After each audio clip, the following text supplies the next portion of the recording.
Forward from Missouri, number 1, Michael Porter Jr.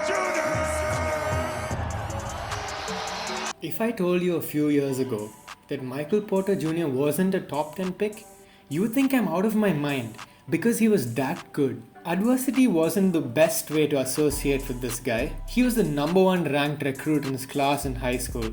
He was garnering comparisons to LeBron James, and rightly so. He stacked up McDonald's All-American trophies and all was going well, and he signed with Mizzou State. Hey guys, this is the Indian Hooper back at it with another video for you guys.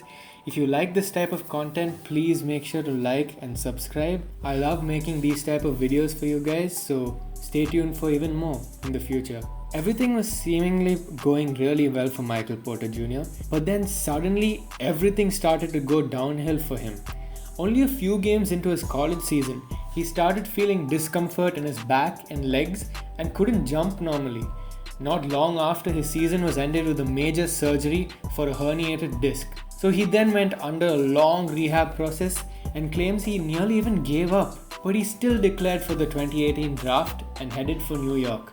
Confident teams would look at his long-term potential rather than his recent injury history. But this isn't how it really panned out. He watched as people he played against were getting picked before him, and as time was passing by, you could see the sadness in his face. But the Denver Nuggets picked him 15th overall, which I think was possibly the best thing to ever happen to this franchise, apart from maybe Carmelo Anthony.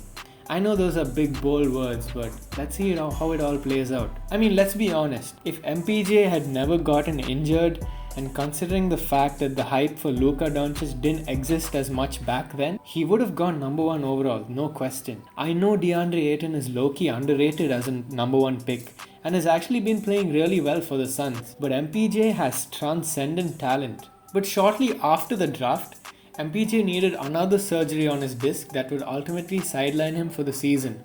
More rehab, more depression. And if this wasn't enough, he also had some injuries during the summer league which derailed him even further. Finally, it was time to make an NBA debut in 2019. Everybody thought he would be big for the Nuggets this season. But then coach Mike Malone had different ideas. He decided to bench him and give him 4 straight DNPs. So naturally everyone was exasperated and frustrated, and I was too. And when the press asked him why he wasn't letting MPJ play, he said the following. He cannot go through this year and not play. Now does that mean he's going to play tomorrow night? Not at all. Okay, I think the principle behind this is understandable. You want to earn your place in the rotation, especially on a title contender like the Nuggets, who aren't really rebuilding at this moment. But MPJ was playing really well in the few minutes he was given, and I certainly think Mike Malone totally mismanaged this whole situation and overdid the fact of not giving him playing minutes. But like I said, MPJ showed out in the few minutes he did get to play. He averaged 14 minutes per game and shot 49.5% from the field and 42% from 3. These are great numbers for a rookie, even considering the fact that it was a small sample size. We all know that his shot is one of his best attributes, so it's so pure. He's a very talented scorer. He doesn't really have a weakness on the offensive side. He can shoot over anybody standing at 6'10" with a long wingspan.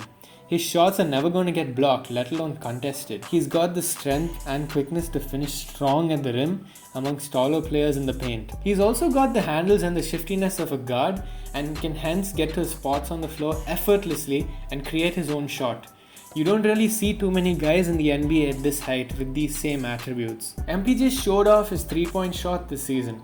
Jokic and Millsap draw a lot of attention away from the perimeter, so this creates the perfect spacing for someone like Jamal Murray and MPJ to thrive in. He was lethal as a corner 3-point shooter and was really efficient on the catch and shoot threes as well. His best game came against the Indiana Pacers, where he scored 29 points and making 11 out of 12 shot attempts. He was on a roll and gave the team the momentum to win the game. He was something special that game and put the whole league on notice really. The only thing he has to improve on is getting more shots off, which directly goes hand in hand with playing time. Coach Malone, come on man, make this happen please. He's got a very quick leap and a really good vertical as well, so it's hard for even bigs to contest his shots in the paint.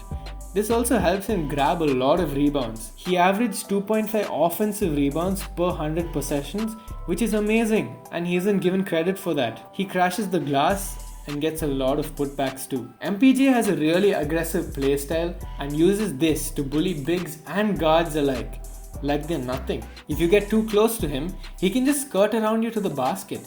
If you slack off him too much, he can bury a basket like it was practice. His scoring abilities on the offensive end are already so polished like other established stars in the NBA.